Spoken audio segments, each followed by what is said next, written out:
Pas sesuai dengan request saya. Jangan lupa dibuat yang pedas ya. Thank you, Trin. Hai, selamat pagi sahabat di rumah. Masih semangat kan beraktivitas dari dalam rumah? Ini saya lagi ngecek-ngecekin dan nyiramin nih. Ternyata kalau saya lihat tanaman-tanaman di rumah saya ini nggak ada tanaman sayur mayur. Makanya nggak heran tuh tadi pembantu saya beli sayur mayur dari pasar. Saya jadi kepikiran nih ya di Sabtu pagi ini, kenapa ya kita nggak coba untuk menanam sayuran di rumah kita? Artinya kita mencoba mandiri pangan atau ketahanan pangan.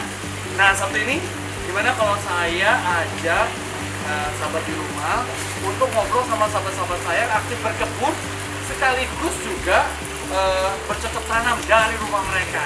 Nah, langsung aja yuk kita temui sahabat saya pertama, namanya Mbak Anis Hidayah.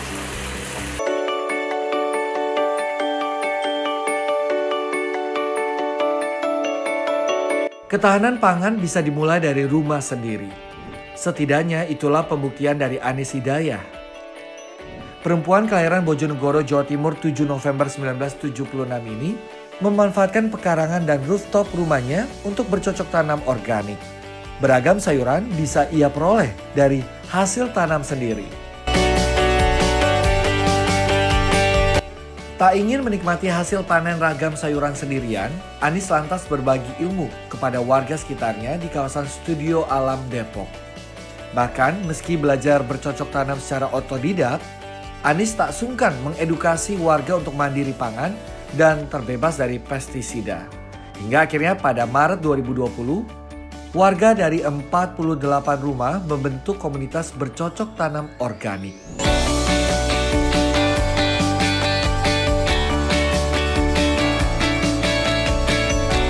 Halo Mbak Anis Hidayah, apa kabar Mbak? Kabar baik Mas, gimana baik di situ? Ya. Sehat Mbak. Mbak sehat kan? Alhamdulillah sehat. Alhamdulillah. Wah, kalau dilihat sekarang lagi sibuknya berkebun ya Mbak malah ya? Sebenarnya ini sudah dong, dikasih tunjuk dong kebun rooftopnya nih. Kayak lagi mantau-mantau ya. Kelihatan nggak Mas Michael ini apa? Ya. Paprika. Sudah merah. Paprika, iya, saya lihat tuh. Soalnya ada apa lagi Mbak di situ tanamannya selain paprika? Apa lagi? Ya. Saya sambil jalan. Ini ya, ada selada. Sebenarnya udah agak ketuaan tapi masih oke lah. Ya. Terus ada apa lagi Mbak? Wah banyak banget. Lumayan. Ini kacang panjang. Ini sudah bisa dipetik. Ya. Ada tomat. Ya, ada tomat, ada selada, tadi ada paprika, ada kacang panjang. Wah, banyak banget Mbak. Ya, ini lumayan. semua sayur mayur atau ada juga bunga dan lain sebagainya Mbak? Ya, ada kenikir. Ini kenikir yang ada bunganya. Lalu, ini apa ya? Ya itu. Aduh, luas ya. Seru ya sahabat di rumah ya. Ini kebun rooftopnya Mbak Anis. Mbak, idealnya memang kalau kita nanam tanaman ya di rumah itu apa sih?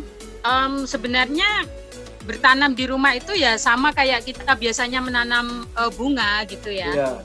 Cuman memang yang perlu dikenali itu tanaman ini panen berapa lama, tanaman ini pasnya di musim apa gitu. Karena kalau kami kan menanam secara organik, jadi menyesuaikan dengan musim gitu. Musim ya. Supaya jangan juga ntar nanamnya salah musim, lalu layu dan lain sebagainya Mbak, malah nggak bisa panen. Betul, kayak bawang merah itu kemarin agak maksa masih hujan kan juga banyak yang busuk gitu. Jadi perlu kemarau baru bisa nanam bawang merah gitu Mas. Ngomong menanam, ajarin saya dong Mbak, sama sahabat-sahabat di rumah juga menanam. Boleh. Nah, kebetulan nih di belakang saya juga ada banyak peralatan nih Mbak. Ini saya ada media tanam, ada juga bibit, ada benih. Enaknya kita nanam apa nih? Kayaknya mau nanam selada deh Mas. Oh iya, saya ada selada. Ayo Mbak. Nah Mbak Anis, wah ini nih, tadi kita mau nanam selada ya Mbak? Iya Mas, kita nanam selada nih. Betul, nih saya udah ada bibitnya juga Mbak. Saya pakai ini dulu dah ya, karena banyak banget ini sebenarnya persiapannya. Oke, tadi kita mau menanam selada ya Mbak ya. kita udah ada nih, saya kebetulan ada bibit, udah ada benih juga nih, benih selada, sama juga ini Mbak media tanam. Ada ya buat sahabat-sahabat di rumah, ini media tanam itu di dalamnya ada tanah, campuran tanah, sekam, dan juga ada pupuk kompos ya. Caranya gimana Mbak? Ini sekarang silakan. Nih sahabat-sahabat di rumah juga sambil mengikuti Mbak Anis. Oke, jadi tadi sudah Mas Mike jelasin, jadi perlu media tanam, kemudian benih ya. Jadi untuk benihnya ditaruh di polybag dulu. Biasanya tumbuh sekitar 1 minggu. Kadang-kadang nah setelah tumbuh, kemudian kita pindah ke polybag yang sudah siap. Tadi komposisinya sama. Ya. Ini sudah ada benih yang udah siap di sini. Tinggal kita ini habis kita tabur benihnya ke media tanam, tunggu 1 minggu dulu ya Bu, Mbak? Ya, tunggu 1 minggu.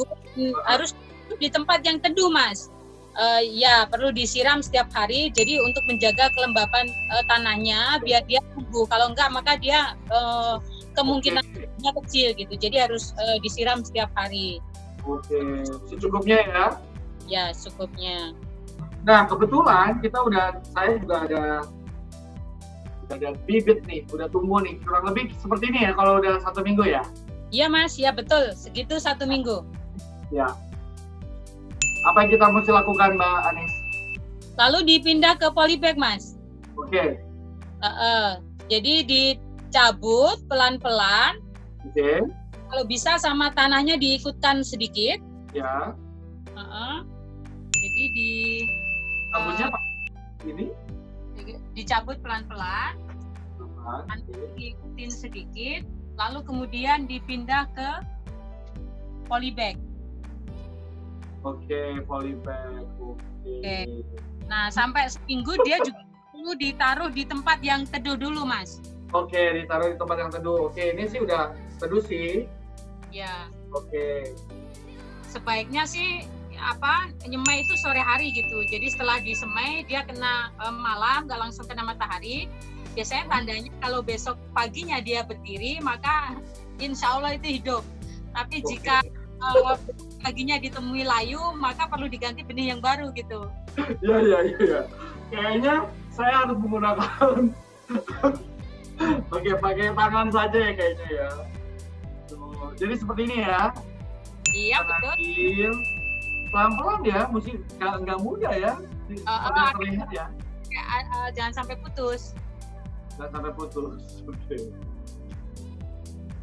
Oke. Ya. Jadi kita taruh ke medianya.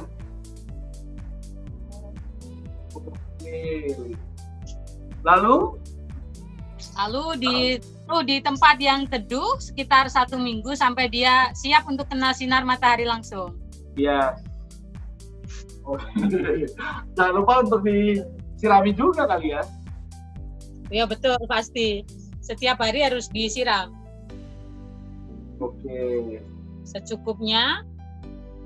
Juga setiap minggu harus harus disiram pakai pupuk organik cair bergantian untuk tanah dan daunnya. Tapi juga pupuk organik cair ya. Ya, untuk membantu nutrisinya dia biar optimal gitu tumbuhnya. Nah, kan tadi sudah kita ikuti. Habis ini kita tunggu berapa lama untuk bisa kita panen sebenarnya? Panen 1,5 sampai 2 bulan, Mas. 1,5 sampai 2 bulan. Ya. Oke, Mbak, ini kan aku tadi udah lihat ya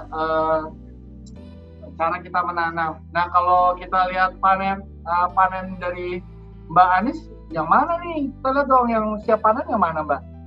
Boleh, banyak nih yang siap panen. Sebentar. Waduh, kayaknya banyak banget yang dipanen di sana nih. Nih, sahabat di rumah ya. Tadi ternyata harus menunggu 1,5 sampai 2 bulan. Harus penuh kesabaran ya kalau kita mau mulai menanam sayur mayur di rumah kita. Nah, buktinya setelah dengan kesabaran, Mbak Anis siap panen nih. Mana Mbak Anis? Oke, ini Mas, saya akan memanen pokcoy. Ya. Wah, udah panen pokcoy, enak banget. Ini dia kangkung, nanti kita masak ya. Ya, wah iya dong, boleh dong. Aduh, ada kangkung, pokcoy. Oke. Manis ya, kalau kita tinggal panen begitu, apa aja yang ada di rumah kita panen langsung kita bisa olah sendiri dan kita nikmati bersama keluarga ya. Betul. Jangan lupa juga nanam cabai Mas, ini untuk bumbunya. Ya. Nah, wah kalau kayak gini ceritanya Mbak Anis ini bisa dikatakan mandiri pangan ya. Jadi apapun dipanen dari rumah, dimasak, diolah, dan dimakan oleh keluarga. Lihat dong Mbak hasil olahannya. Ya, hasil olahannya ini tadi dari petik kangkung. Ya. Ini tadi kangkung yang dipetik. Ya. Banyak, kita tunjukin sedikit aja ya. Wow, apaan tuh Mbak Anis? Diolah jadi apa tuh kangkungnya? Ini peleceng kangkung Mas, biar ingat. Waduh, enak nih, porsi buat 4 orang kayaknya tuh ya. Mbak Anis, wah ya. Nanti disantapnya nanti dong ya, kita ngobrol-ngobrol dulu. Ini sebenarnya ide berkebun munculnya sejak apa sih? Emang sudah lama berkebun atau memang memantapkan diri untuk mandiri secara pangan? Iya, sebenarnya kalau berkebun asal berkebun sih sudah dari tahun 2006. Ya. Cuman nekuni sayuran yang dikonsumsi sehari-hari baru 1,5 tahun. Dan memang itu berupaya untuk agar ya mulailah soal kemandirian pangan gitu Mas. Dan di kompleks ini gak hanya rumah saya sebenarnya, sudah ada sekitar 60 rumah yang sudah mencoba mandiri secara pangan gitu, bertanam di rumah sendiri. Betul ya. Nah mungkin Mbak Anis bisa kasih ini nggak tips berkebun buat sahabat-sahabat di rumah yang mungkin juga pengen berkebun di rumahnya.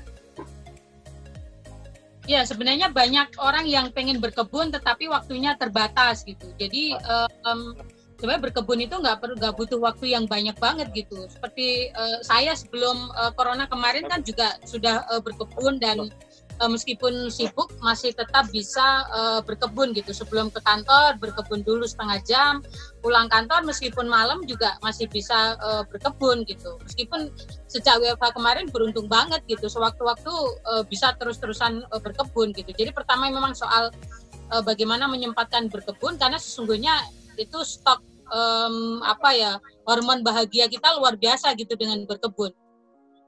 Ya. Tapi kan kalau berkebun, tipsnya tadi dari Mbak Anis adalah kita punya area tanam gitu ya. Kalau yang nggak punya area tanam gitu, gimana tuh Mbak? Rumah saya kan juga sangat terbatas Mas. Jadi jangan khawatir kalau yang mau berkebun nggak punya lahan, itu mudah sekali solusinya gitu. Jadi bisa berkebun sayur di pot atau di polybag dan kemudian bisa digantung, bisa ditaruh di rak begitu ya, atau ditaruh di tritis gitu, istilah orang Jawa, pinggir-pinggir rumah gitu. Jadi semua bisa diakalin gitu. Lahan sempit pun sangat bisa untuk kemudian kita bertanam. Oke, yang penting ada niatannya ya. Oke, terima kasih buat obrolan serunya Mbak Anis. Terima kasih, sehat terus. Ya, alhamdulillah, amin. Oke, dan usai jeda pariwara, sahabat di rumah, kita juga akan ajak Anda berkenalan dengan sahabat saya, juga memperkenalkan berkebun secara hidroponik. Jadi jangan kemana-mana, tapi makin secara luar biasa aman dulu. Jadi di sini saya memakai sistem hidroponik NFT, jadi nutrien film teknik. Jadi air nutrisi disirkulasi ke masing-masing pipa ini. Jadi ini ada pipa ya di sini, pipa yang buat menaruh tanaman ini. Nah nanti dari bak, nah di dalam sini ada bak. Nah ini ya, ini ada bak nutrisi. Nah di dalam bak ini ada pompa yang nanti dipakai untuk mengalirkan air nutrisi yang ada di sini ke masing-masing pipa ini. Nah ini.